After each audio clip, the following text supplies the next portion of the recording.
evaluate integral of sin 5x into sin 2x dx. Okay, first solution ఏ విధంగా చేయాలని చూద్దాం. Solution given that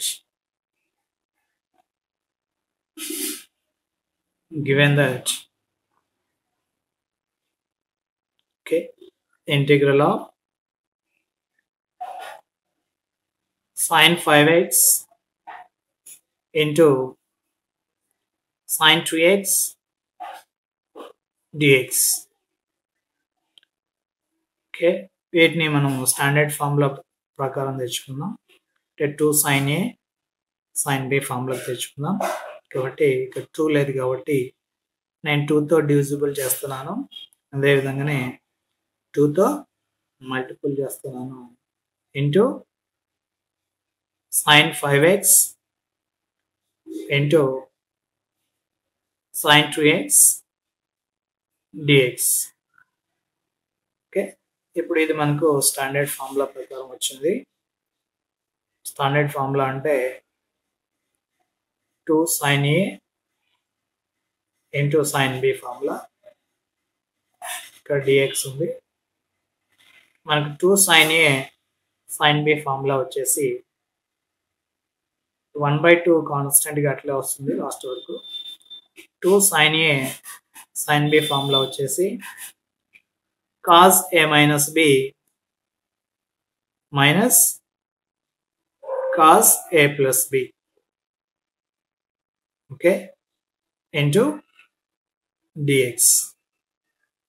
2 sin a sin b formula వచ్చేసి మనకు cos a minus b minus cos a plus b into dx అన్నమాట.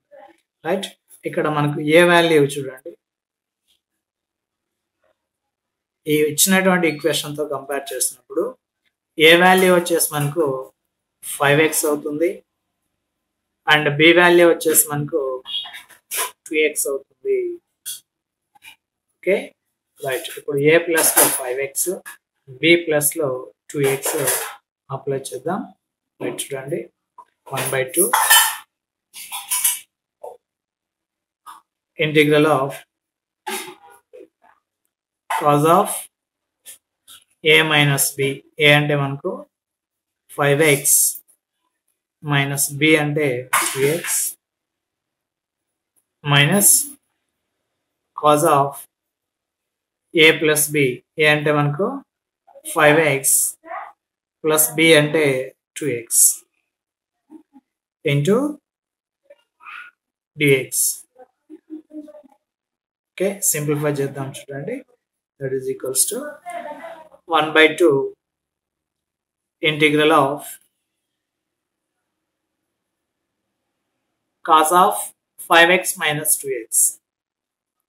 5 minus 2 అంటే మనకు 3, 5x minus 2x అంటే cos 3x minus cos of 5 plus 2 అంటే 7, 5x plus 2x అంటే 7x into